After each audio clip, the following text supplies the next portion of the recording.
Yo, yo, yo. No, I'm sorry. This is the HocleyBuzzCast. How you doing? We're just sorry. I'm just losing my mind. I was on with the NHL there, just trying to find out what the hell's going on with Kovalchuk. And, yeah, we're going to get right into it. So let's start the show because there's so much to do today. And so those of you who don't like our pregame banter will be happy about that, although we get lots of people who do. As long as there's no sound effects, that's the big thing. Right, no sound effects. Shh. Now you're just asking for trouble, Russ. You know this, right? Mike just loaded the sound effects. I don't try, no, not me. All right, here we go. Hello, Hockey World. It's Friday, February 26th, 2016. I'm Michael Agello. I'm Russ Cohen from Sportsology. And I am Eklund, and you're watching the HocleyBuzzCast. I think I misspelled this. Sorry, and just realized that HocleyBuzzCast on HocleyBuzz.com. This is the podcast that comes to you every Monday through Friday around this time, sometime in the afternoon, to try to get you filled up on all the hockey's latest comings and goings. And I apologize, I will fix the spelling later, but if I did it right now, who knows? You would all get shut off or cut down or whatever. So we're going to move along because lots of you are already viewing us today. And I am sorry for being late today, but I am actually going through the all the different processes of Ilya Kovalchuk, which is a blast to do. I have one person in the NHL and Mike emailed me. He had a couple questions himself. There's a lot of questions on this in general, but as I understand right now, in order for Ilya Kovalchuk to come back, all 30 NHL teams. In order for him to come back right now, all 30 NHL teams have to say yes, and he has to be put into waivers. And although if he waits a year, apparently, he can actually come back and just the New Jersey Devils have to say it's okay. So this is sort of it's a very weird rule. It's very strange. I mean, it makes sense. He did retire officially, and he got out of a big contract. There's a lot of different things here at play. Not the NHL wants to stop people from getting out of big contracts. So, I mean, really, I mean, I don't think there's anything to lose by the NHL for what he did. 3 or 4 teams that would be in much better shape right now. Yeah. So I don't think people should be too afraid of this, but I guess there is some definitely there's some definite stuff there, that has to go through. I don't, Mike, you talked about you find it hard to believe that maybe all 30 teams would even allow this to happen. Well, yeah, because I mean, it could impact a team that was actually, in competition with some teams. And there's going to be, it's sort of like the non-waiver deadline or the waiver deadline in baseball on before August 31st. Before July 31st, you can make a trade and there's no waivers, but other teams up to August 31st can block a trade by just claiming the guy. So why would you want to let New Jersey, if you're Pittsburgh or if you're Boston or whoever in the race for the East, let New Jersey have Ilya Kovalchuk when even at 50% he could be a positive for them to make the playoffs? I think they would block it. Yeah, you can't get all 30 teams to agree on most anything, so I would have to agree with that. No, that is true, although there is a sort of I was talking to somebody last night from Minnesota, and they said they would have no problem with it. This is a very personal. Minnesota, they're far removed from it, Not too. Not really, because this is what will happen, guys. If he goes through waiver, if this does happen, and he was approved by all 30 teams, he could end up in Minnesota. I mean, the reality is the top 2 teams who would have a chance on him would be Edmonton and Toronto, in all likelihood, depending on, I guess, when they do the waivers or whoever's last, right? Toronto, most likely.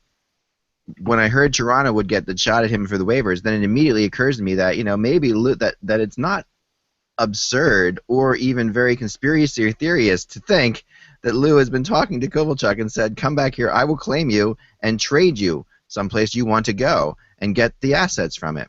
Okay. There's no reason that doesn't happen. But if I'm Shiro, I'm blocking it because then I get him next year. Right.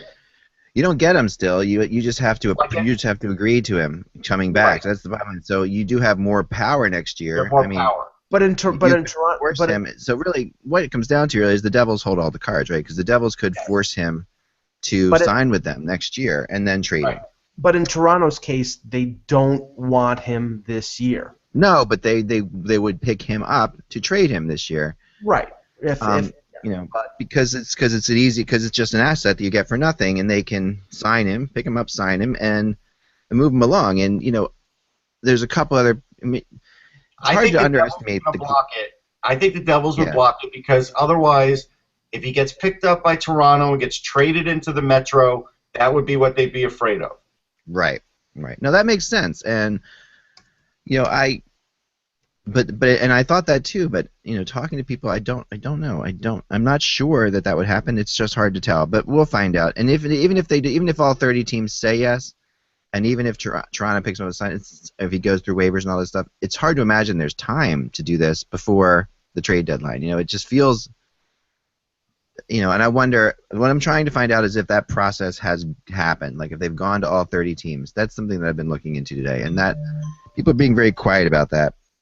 Well, it's funny. I'm sure we're going to talk about the deal that was made last night in a minute, but you can see teams sort of setting up things now for the deadline. I think the thing that'll be very curious in the next 48 hours is all the waiver moves that'll be made. I mean, Toronto just did one today that I thought was a little unexpected. They put Jared Cowan on waivers. And he's got that weird contract where it was backloaded. Oh, this is the strangest contract. Yeah, I know. I love this. Go ahead, Mike. Explain it. Okay. He signed. I think it was a 3-year deal, and it was a backloaded deal. The cap hit's $3.1 million, but the last year is $1.4 million over the cap hit. It's $4.5 million. So if they buy him out, if any team buys him out, the team is going to get a $650,000 coupon, basically, a credit. They'll have to pay the money, the 2/3 money of the final year, but cap-wise, they'll get a credit on the salary cap. And I heard Chicago was thinking about doing this, that this was something the Blackhawks had considered. It's a possibility. But why put him on waivers? That's the question, right? Well, go ahead, Russ. I think this could be a situation where they're helping out somebody they like, and they put him on waivers, and then maybe they like that first team that is available to pick him up on waivers, and they get the discount that they're looking for, and maybe there's a deal that happens down the road, like they get an extra pick. Well, and Bob McKenzie just tweeted this out, and I'll quote him because he's one of the best in the business. Toronto hopes that he is claimed because it's a $3.1 million cap hit next year. He thinks that's doubtful because 3.1 for a guy who's maybe a borderline NHLer right now. He needs to get his game straightened out. I mean, maybe he can be salvaged, but right now his game isn't where people thought it was supposed to be. 2, the Leafs are trying to trade him, and if they do, if they're putting him through waivers, he may clear, but they may get feelers from other teams saying, "Yeah, I'm interested. What do you want?" And they can retain salary on one player. And it's not going to be a Joffrey Lupul because Joffrey Lupul's out for the year with a sports hernia surgery. So if they can move Cowan and save that other team $1.5 million, that might be a salary that a Chicago or a Pittsburgh might be interested in, and then use the credit to buy him out at the end of the year. The third option is the buyout in the summer, and basically they're going to put him through waivers and then put him on the shelf. And not because if he plays and he gets hurt with the Marlies, they can't buy him out because he's injured. I think honestly, this is just my own theory, that they've spoken to a team that said, put him through waivers, we'll claim him, we appreciate the discount, we'll take care of you down the road. And that's possible. That's very possible. But that happened. And here's another one: Yuri Seacash gets put on waivers by Chicago. I think there's a team out there that's going to claim him because someone's going to claim him. Yeah. Yeah. I mean, he was. I think he's under. Making the 925 or maybe a little lower than that. But when you put someone out on waivers this close to the trading deadline, you want them to be claimed. Yes. Why? Okay. Why wouldn't Edmonton or Toronto or Winnipeg claim a Yuri Seacash? Give him an opportunity. Just that they didn't like him, but otherwise they should. Yeah, I mean, to me, it makes perfect sense. I think he's an NHL player. He just hasn't found the right fit. I mean, in Montreal, he showed flashes. Then of course he didn't get along with Therrien, and he gets traded for Devontae Smith-Pelly, and then I think he was put on waivers or he was traded to Chicago. I think wasn't that the Ryan Garbutt deal? I think so. Yeah, so I mean, he has value. He has value. Right. So if he gets an opportunity someplace, and I think he's 22 or 23 years old. I mean, he's young. So this is an opportunity for a team who is at the lower end of the spectrum, maybe a Buffalo, that they could claim this guy off of waivers and give him an opportunity. And, you could get a player cheap, and we'll see. But, I think he's going to get claimed. Something else with value, fans can go to www.upperdeckepack.com. They are helping to sponsor our next few shows. And basically, go there, get your free pack. If you want, you could buy a pack of Series 1. They're $3.99. Or just get your free pack of digital cards and start your own collection. It's pretty great. You could do a lot of things with them. There are insert cards. There's actual legit cardboard cards you can get out of it. There's a lot of different options. So it's not just digital, but it's more than that. So people should go to www.upperdeckepack.com and check it out. Definitely check it out.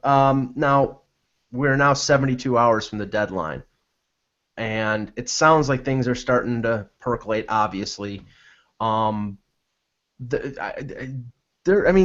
heard – now, we'll talk about the Ladd deal when that gets back, but it's going to be interesting to see the reaction of the teams in the Western Conference to that deal. Okay, sorry. No, that's okay. We were going to start talking about the Ladd deal and what teams how they'll react.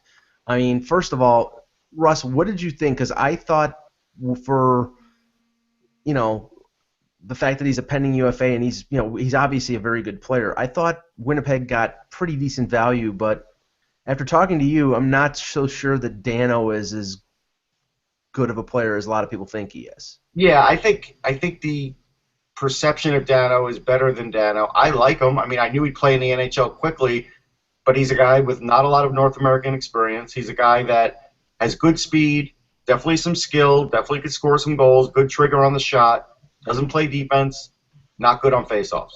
So you could definitely put him on the wing as a young guy and hope that his strength comes around, he gets better with technique and can do faceoffs, and then maybe he's a center. But otherwise, he's probably a winger. But I still think at the end of the day, they probably asked for Ryan Hartman and didn't get him. And the reason they didn't get him is because Chicago knows that Hartman is an all-around player. He's a guy that checks hard. And even though he may never get the points that Marco Dano does, he does all those other important things that the Blackhawks treasure. And that's why I don't think they got full value. But I still think the Blackhawks paid a lot for it. Yeah, they paid a heck of a lot for it, I think. I mean, for a guy, it's an interesting situation because the Hawks are very different than every other team. They have it.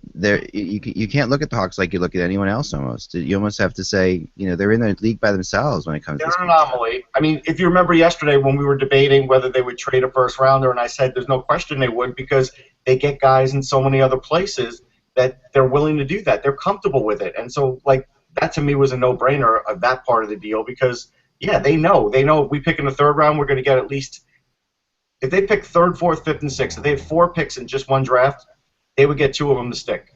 That's just the way they are. Yeah, they would. And they also have this, they literally have it feels like, a pass to the Stanley Cup. I mean, if they want to, it's just – it's a tough – the Western Conference is really tough, of course, but they've got a whole bunch of teams that don't want to play them. They really don't have a Achilles heel maybe save – the Kings, perhaps. But that's who knows, There's not like one team. They did this last year. They picked up Vermette, at the trade deadline, and that was huge for them. Now they're getting Andrew Ladd, who's probably an even better fit than Vermette was last year for them. And he'll be probably a fit on the number 1 line. They'll move Shaw down to a third line and put Ladd with Hossa and Taves on the number 1 line. That'll be a dynamic number 1 line. But the thing is, with Winnipeg retaining, I think it was 36% of the salary, Chicago has enough room to make another move. Oh yeah, they're making another move. They're going to make another defensive move now. I don't think it's going to be Hamhuis, though. I don't think it's going to be him. No. I had some discussions. I could clear up maybe with the Hamhuis stuff. Mm-hmm. So while it sounds on the surface like, hey, he wants to stay, somebody pointed out to me a lot of players do say that at the beginning because that's what they need to say. Yeah. And so they say that, and then they talk behind the scenes, and then sometimes they soften off that stance if they really want to make a cup run. And so we don't know in the next couple of days if Hamhuis is going to get this aha moment where he's like, I really do want to make a cup run, and even though my family's important, I am going to waive it. So there is still a chance he waives it regardless of what he says. Well, ironically, this morning it was like the same thing that happened yesterday when we heard Florida was cooling on Ladd, and in the sense that was right because Chicago ended up pulling off the deal. From what I heard, what I read this morning, the Blackhawks had cooled on Hamhuis. Now maybe they see a more inexpensive option out there. The one thing that's starting to pick up though, and this is the interesting thing, is the domino effect with the other teams in the West who are, I would say, the leading contenders along with the Hawks, which would be Anaheim and LA. I mean, I'm starting to hear like Chicago moving Rob Scuderi to the Kings, which wouldn't be out of the realm because he played with the Kings before. He played under Darryl Sutter. He's in Rockford or at least he was assigned to the AHL. So it would be a nothing move for Chicago just to clear cap space if the Kings think that he could still fit in a bottom pairing role for them or as insurance. That might make sense. But the other name out there, Justin Schultz to the LA Kings. I heard Justin Schultz in Toronto today connected again. Oh my God! That's been something that I've been trying to avoid. I didn't write about it yet, but I heard it right before the show. I'll say this: he still has offensive ability. He still can move the puck, and even though we're always looking for those perfect defensemen, sometimes clubs are willing to take a guy with shortcomings if they want him for just like the second power play and very little 5-on-5 time. And so we have to sort of be open-minded about that when we hear these kinds of rumors and things, because there is a role for Justin Schultz in the NHL. It's just that he can't be a number one defenseman. He cannot. That's all. Mike Babcock will have a stroke. This is the thing. You would think that, of course, right off the bat, but I mean, talking to people in Edmonton, Justin Schultz was playing better all around this year in general for a good part of the year, and it is possible. He's still young. I mean, we got to remember he's been forced into this thing quickly. He's had to grow quickly. He's played on a team that was terrible for a long time. He's had to take chances. I mean, there's a lot, and it's not like he's a crazy risk. I mean, there's enough skill there, enough talent there. It's a low risk for the team that trades for him, but I'm just saying I'm not saying that it can't be a reclamation project for some team. And Babcock has done, I think, has had a positive effect on Jake Gardiner because Jake Gardiner has played a little better defensively. He's still, but at the cost of his offense. He's not the dynamic offensive player he was a few years ago when he didn't have to care about defense. That being said, Justin Schultz is an excellent puck carrier. He's a good skater. And he did play with Gardner at Wisconsin. They're good friends and they were partners at Wisconsin on defense. So in that sense, it would make sense. And I don't think the Leafs would have to give up a lot for him because right now his stock is down. It's just, if you thought Jake Gardner was a big reclamation project, my God, Justin Schultz. Well, but here's what I say about that though. So we all remember the movie Chariots of Fire, right? Yes. So, let's say Mike Babcock is like that old grizzled track coach. Sam Musavini, yes. Right, where he's watching videotape of Justin Schultz and saying, I could fix that. There's something here, and it's not being addressed, and I could fix it. Like, I can get you that extra 3 seconds, right? And so that may be what's at play here, Mike. Yeah, I mean, Babcock loves reclamation projects. Don't get me wrong. He actually is right up his alley, and especially if he thinks the guy has tons of talent. And Lou Lamoriello likes to find bargains. He it's possible. Wait a minute, Mike. Where did Justin Schultz come from? NCAA. That's what Lou likes. Yeah. Here's what I've heard with LA. I don't think they're going after Justin Schultz. I don't. I mean, I've talked to people about this. I do think that they were very close in their minds to getting Keith Yandel, and now I think now I think there is a little bit of panic in their minds because they don't know if they're going to be able to do that or not. And I think that they still haven't been told that they can't do it. I talked to somebody about it, and it's still possible, although it seems to be fading. So now they're in a big time, catch up as to what they're going to do besides that. But that could be just gamesmanship, like that's just posturing. And on whose side? On whose side? On the Rangers' part. Yeah, no, the Rangers could still be. Yeah, they could still be moving him. Absolutely.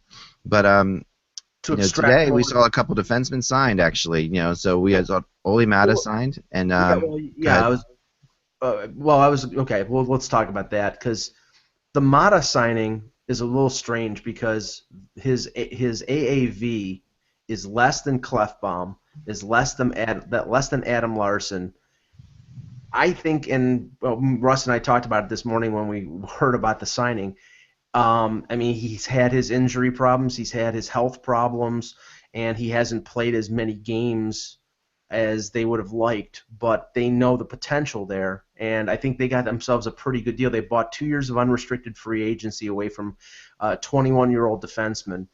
It's a good move for Pittsburgh because it's not a ridiculous cap hit, but there is a little risk because he has been injured and sick so many times. So they are rolling the dice. But, for defensemen coming off their entry level, this can't be good news for Ristolainen in Buffalo, for Morgan Rielly in Toronto, for Vatanen and for Hampus Lindholm in Anaheim, because this sort of sets the benchmark. He's a comparable. He's a guy who was in that same draft, and now they're going to have to, their agents will have to battle with these teams to get more than $4 million. I think Morgan Rielly was looking at getting, $5.5, $6 million.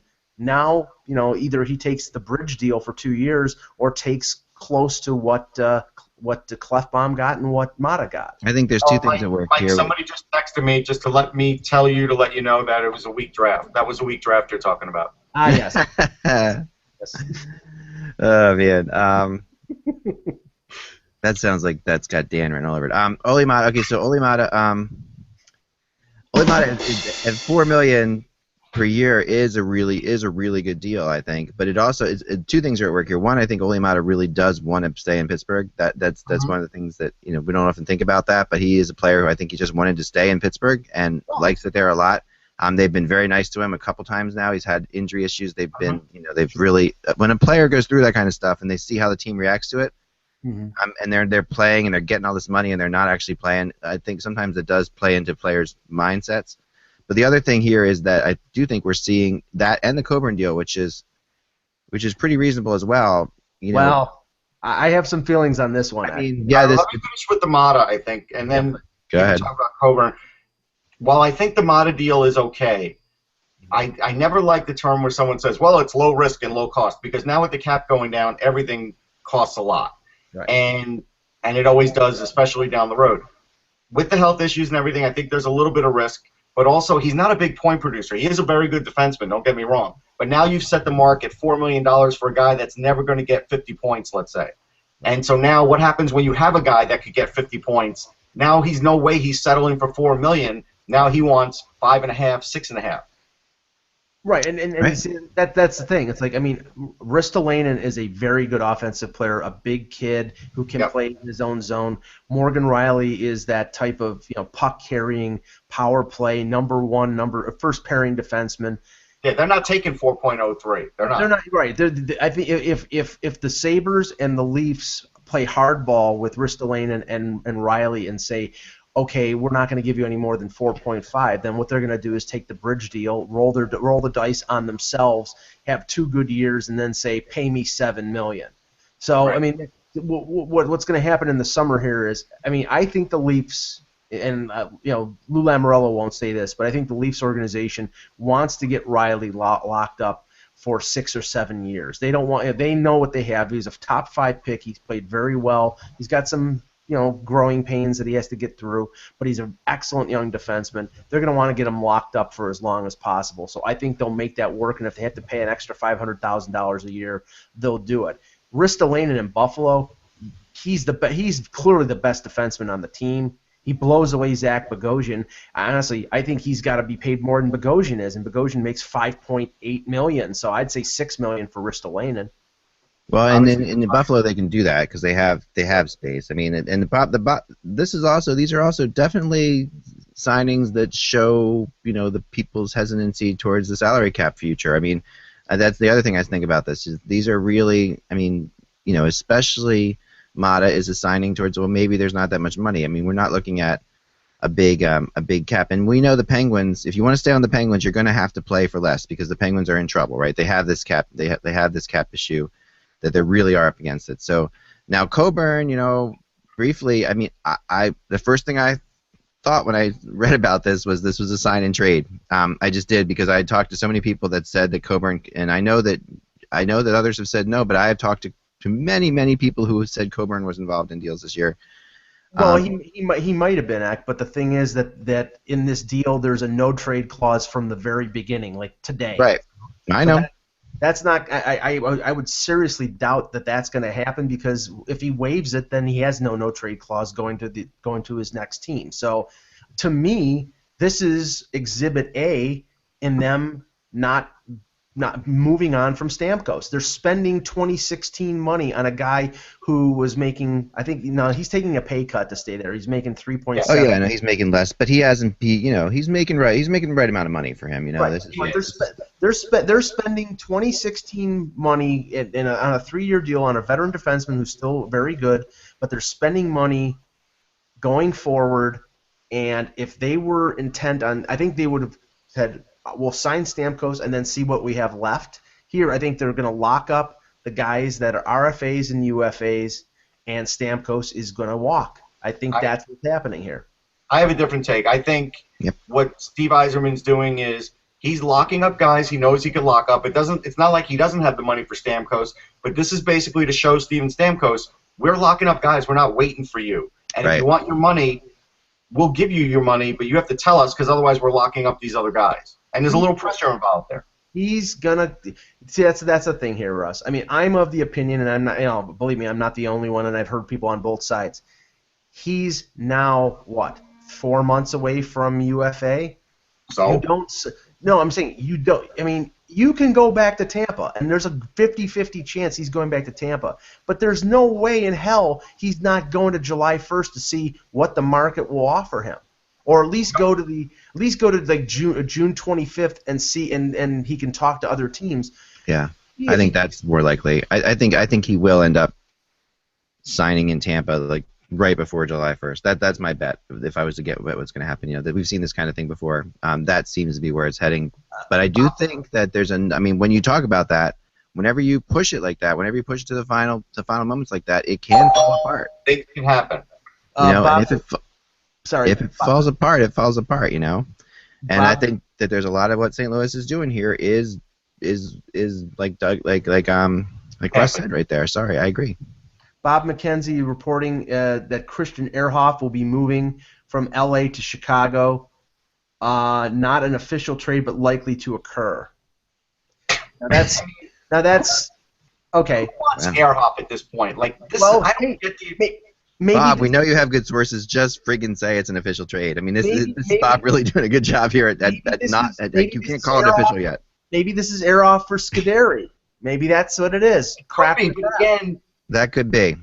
I don't understand the obsession. See, here's my thinking. I understand GMs want to use some veteran guys in the playoffs and everything else. I don't think Chicago's at the point where a Christian Ehrhoff's going to do a heck of a lot. Now, here's the thing, Russ. Yes, the playoffs last year. I mean, that's all you have to say, right? Because they were down to no defenseman. Remember? Right. I know. I really think that's what this is about. They're getting a guy. That's it. I think that's what this is about. This is about we cannot. They got lucky last year. They didn't want to play Trevor Van Riemsdyk as much as they did, but he turned out to play really well. They were playing. Remember, Kimmo Timonen a lot at the end. But what they didn't want was to have to play David Rundblad again, or who I can't remember who Kyle Comiskey. I mean, they don't want to have to play Kyle Comiskey in Game 4 of the Stanley Cup Final. I mean, I guess my basic point is they're going to basically play 3 defensemen. We didn't think they can do it. They're going to do it. So at the end of the day, who cares who this extra guy is? Why keep using a retread? Why not use someone who's a little bit younger, who's not as likely to get dinged up as well? Because Ehrhoff never stays healthy. Well, Russ, that's the thing. You can't keep doing that. If you think that Christian Ehrhoff can give you 5 more minutes a night than Victor Svedberg or Rob Scuderi, then you're going to do this. And if it's Scuderi for Ehrhoff, and I don't know that it is, but we were talking about it, so I'll go with that until we find out the other way. If it is that, then they believe that Ehrhoff can give them more quality minutes, or at least, if he can play 10, 12 minutes a night, that's great, because that's 10 or 12 less minutes that Duncan Keith and Yarmulson and Seabrook have to play. He could play. Here's the thing. He could play 15 minutes a night. I might know who this is. This might be regarding this in a second. Okay. He's playing 15 minutes a night in L.A. He's also a -10. Right. But what's the difference between him and David Rundblad at this point? I don't think there's that much difference. Yeah, I think. Honestly, I think the experience of Ehrhoff. I think he's a better defenseman than that. He's played in a Stanley Cup final. He's not. I know, but he's not much. You're going off of the Christian Ehrhoff of before, though. You are. I'm going off of his resume. I'm not saying he is what he was 4 years ago when he played for Vancouver, or what he was 8 years ago when he played for San Jose, or even what he was when Buffalo signed him. But I think he's a better option for the Blackhawks if this actually happens than having to play Jay Harrison or Ville Polka or Victor Svedberg. So those aren't their only options. There's still a trading deadline ahead, and that's yeah, but right, and they don't have to do this. If this is the move. If this is if this is the move for that extra defenseman and they're not making anything else, then I think it falls short. If this is that's what I'm getting at. Right. If this is Scuderi for Ehrhoff, it's what I play, and don't take any offense, people, but what I refer to as crap for crap. If it's that, then they're just reshuffling the deck chairs. They just think, I'm getting a little better of a defenseman. I know Scuderi can't play for us because he hasn't played for us before, but I think Ehrhoff can, so why not do it? That's all I'm saying. Now, the interesting thing, like we were talking about LA, the other one is Anaheim, because Anaheim is going to make the playoffs now, and they've been the hottest team in the league the last couple months.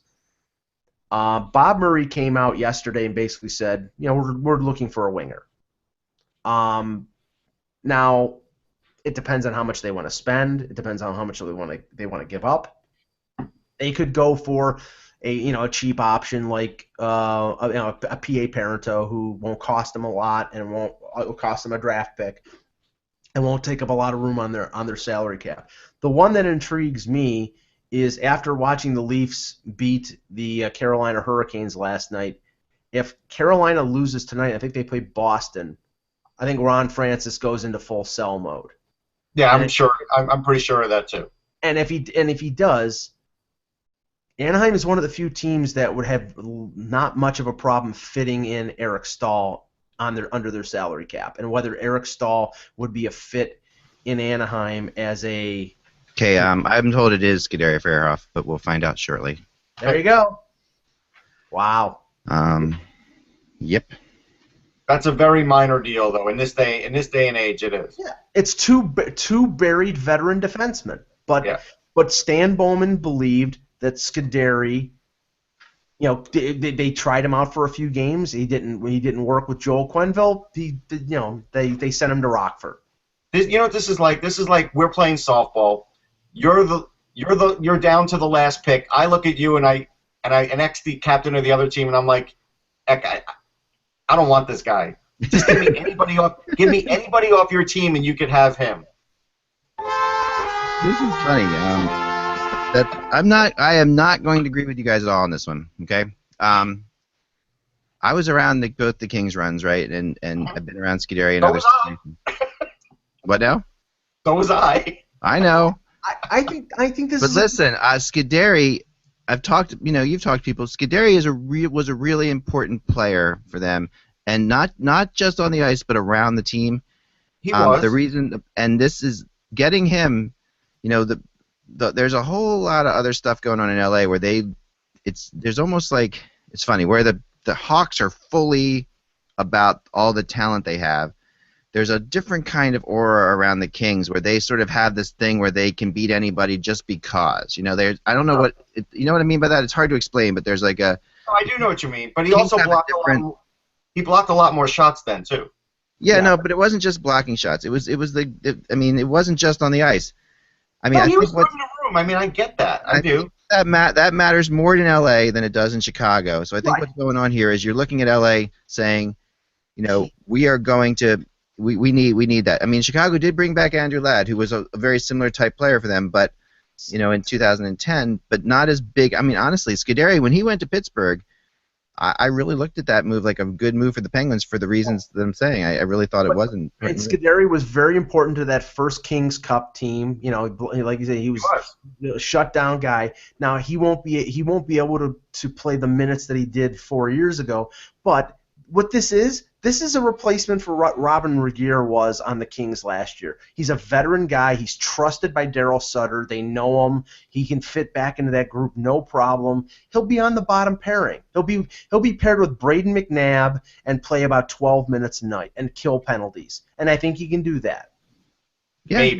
Maybe.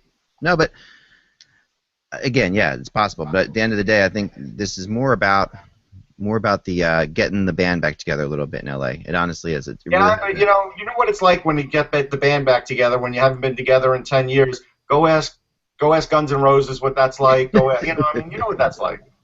Oh yeah, no, I understand. Trust me, I do. But I think that there's more to. I think that I think it's a really good, actually a good move for LA.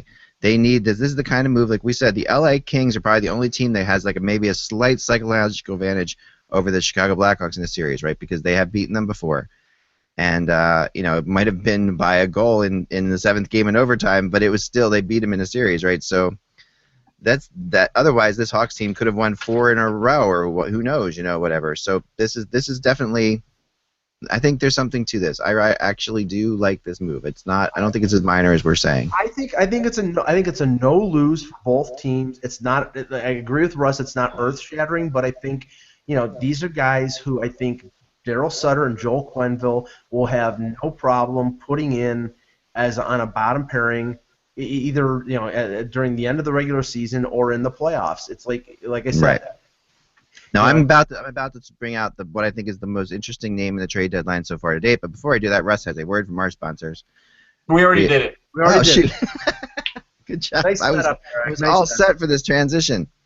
Thank you. All right, well, good. Well, again, thanks to Upper Deck and everything for sponsoring the show today. Appreciate it. All right, so, all right, let me bring up the name now. I was trying to tease. I was trying to be professional, but here I am. Max Pacioretty. What the heck? I mean, This is something I just did. I don't know.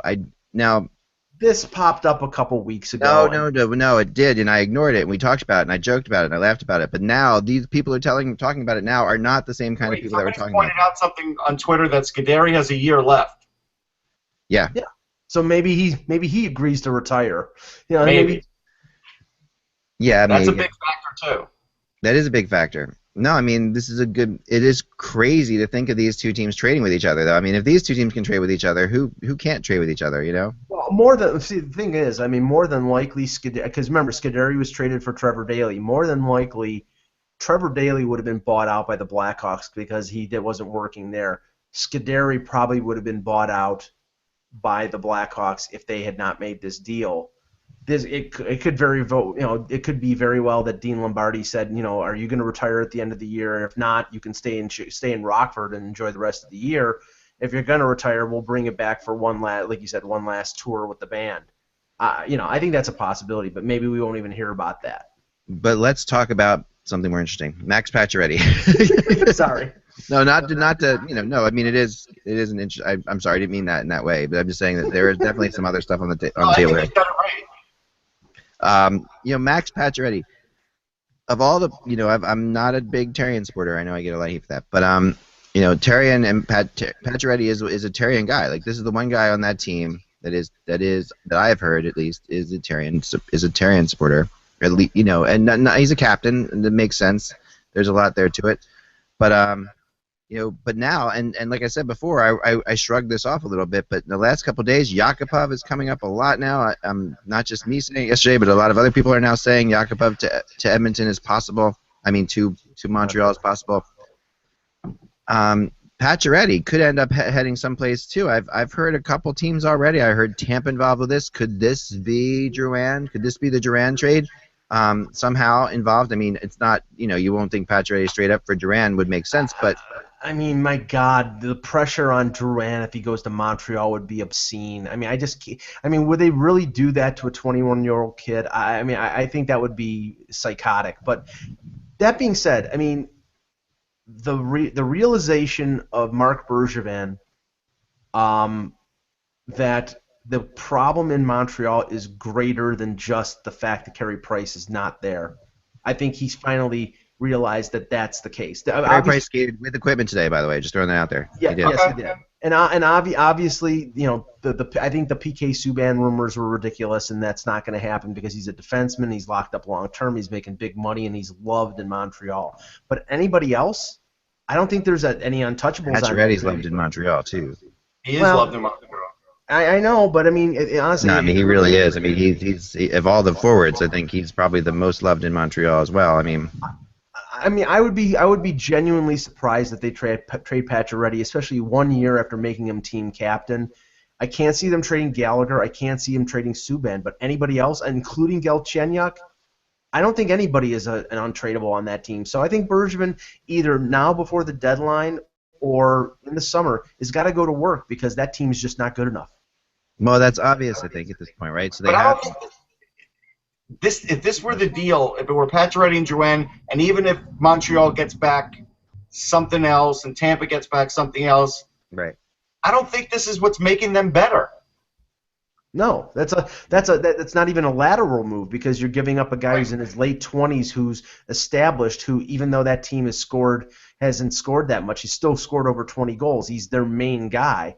And you're giving him up for a guy who's all potential, a 21-year-old kid who was drafted 3rd overall, who you don't know whether he's – I mean, I think, you think, and a lot of people think he's going to be a very good NHL player, but he hasn't proven it yet. So you're really rolling the dice if you make a trade involving Drouin as the main piece going back for Pacioretty. When you're trading a core player for that. Right. Yeah. The other part, he's a core player. Right. Yeah, yeah, definitely. No, I agree. I think that is that. You know, I don't know. I mean, now I've also heard the Islanders involved in this possibly for Pacioretty. So. Well, that would make sense because he's from what? Is he from Connecticut or is he from Long Island? Yeah, Connecticut. He's from Connecticut. Yeah, the Rangers would make a lot of sense too. I mean, but. Yeah, but again, the price is going to be high. I think the Islanders could fulfill that price with their young defenseman that they have. I mean, I don't know. Would they trade Pulock? I don't know. Maybe they would because they're not using them. So if they're not going to use them, maybe they would trade him. I don't think they should. I think they're going to be patient with him. But they have other guys. I mean, again, could it be a trade like him for Ryan Strome? I mean, it could be. Mm-hmm. You know, and then at least Montreal is getting back a player with upside and a different kind of player. I mean, that's the thing. I mean, but again, I don't think Montreal can afford to lose a physical player, and I think that this where trading Pacioretty falls short for them because anybody who they get in return is not going to be as physical as that guy besides the ability to score 20 goals. They would have to get a lot more than Ryan Strome from the Islanders. It would have to be Ryan Strome and like Anders Lee or Ryan Strome and Dal Cole. You know, like it would have to be another good young piece. Yeah. Would Pacioretty tip the scales on the New York teams, do you think? Would Pacioretty put the Islanders above? If they didn't give up too much on their everyday roster, it might. Yeah. Imagine him on the wing with Tavares. My goodness. I mean, now could Poso go back to Montreal as that extra guy? Maybe. Well, then I mean Montreal would probably flip him before the deadline because he's a UFA. Maybe not. Maybe Montreal likes him. Maybe they give him an extension. True. It's possible.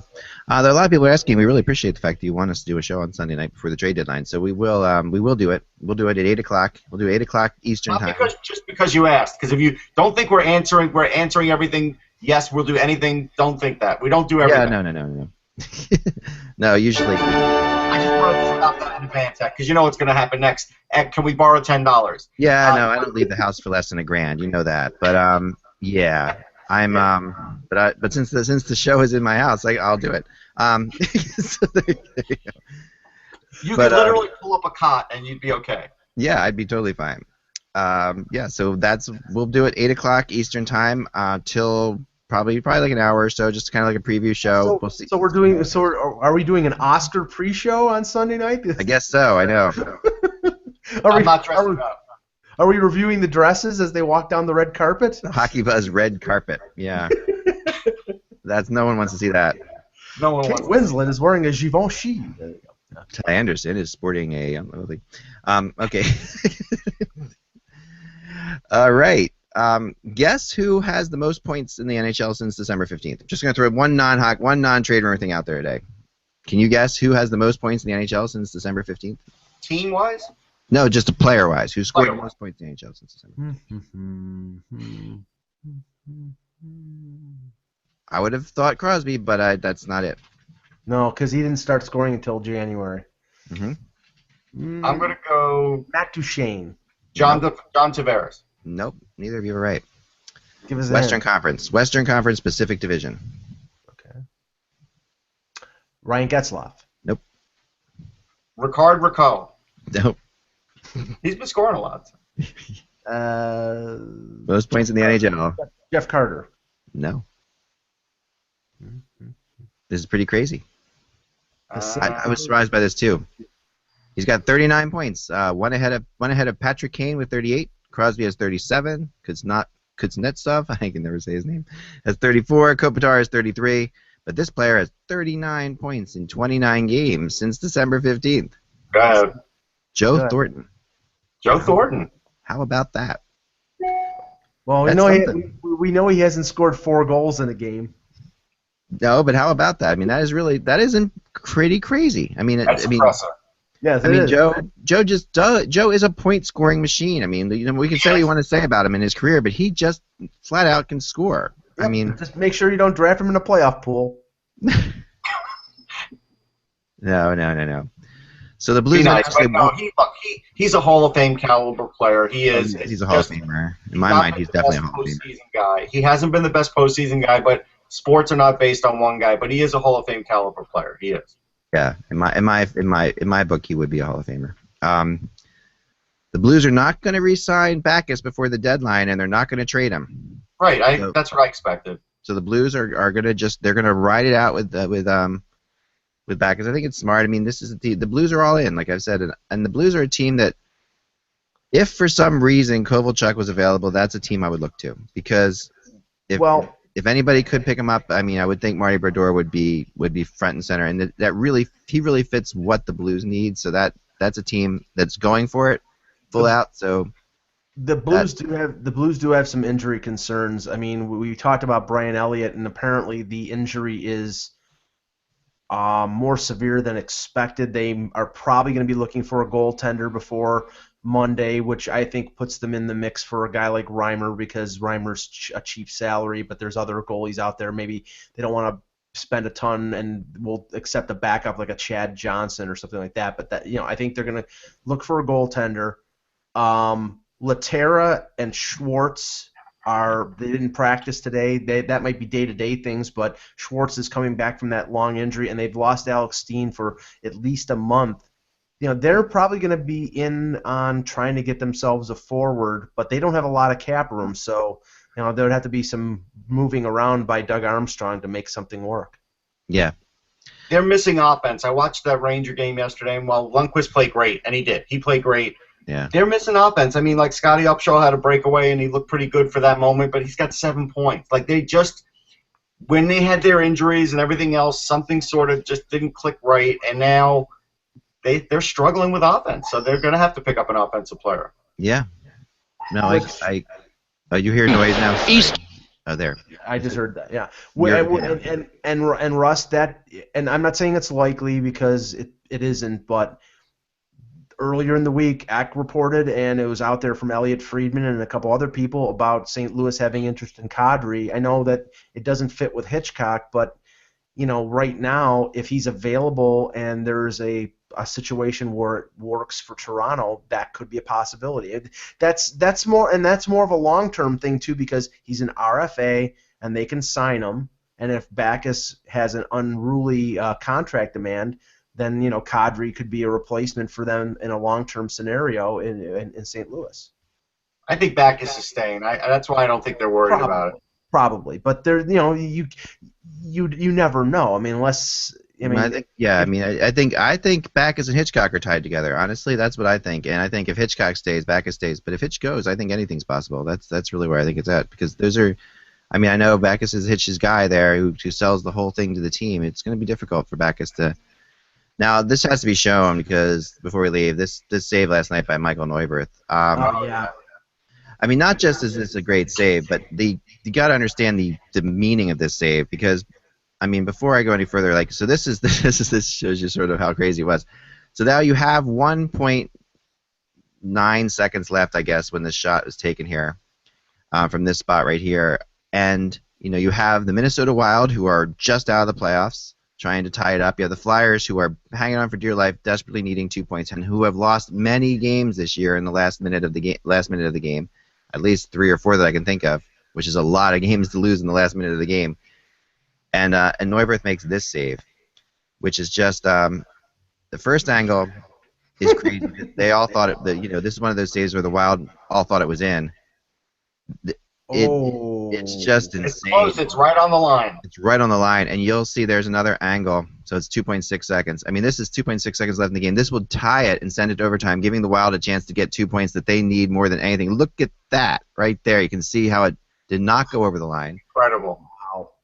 And it was like a Derek Jeter backhand, and yet he had his face in the goal, faced the he wasn't even looking at the shooter anymore because he had to run from the other side. It's incredible. Yeah, all he could do is reach back, and this is the kind of save that just you wonder. I mean, I know the Flyers are out of it, but the optimist would say that this is if you're going to turn the season around, this is a save that turns the season around for you. I mean, I don't think one save turns the season around. They're only 2 points out, Russ. I mean, it's like. Scott Darling made a save like that against Toronto last week. It was a backhand stop, and I said the same thing. It looked like a Derek Jeter dive into the hole shortstop. This was an insane save, and the timing of it is really what makes it more insane. I mean, it's one thing to make it. The timing of it makes it great. Yeah, that's why I think it's the save of the year. I mean, it's like there have been a lot of great saves this year, but the save. No, that's the save of the year. I think I agree with that. I mean, a couple things here. According to reports out there, the Hawks are likely to retain a significant amount of Scuderi's salary to balance things up because Ehrhoff is only a 1-year deal and Scuderi, as Russ said, has another year. So that probably means they eat anywhere from $750,000 to $1 million on the deal to make things work. So that's it. I don't know if it's more than just those two one-for-one deal, but that's what it sounds like.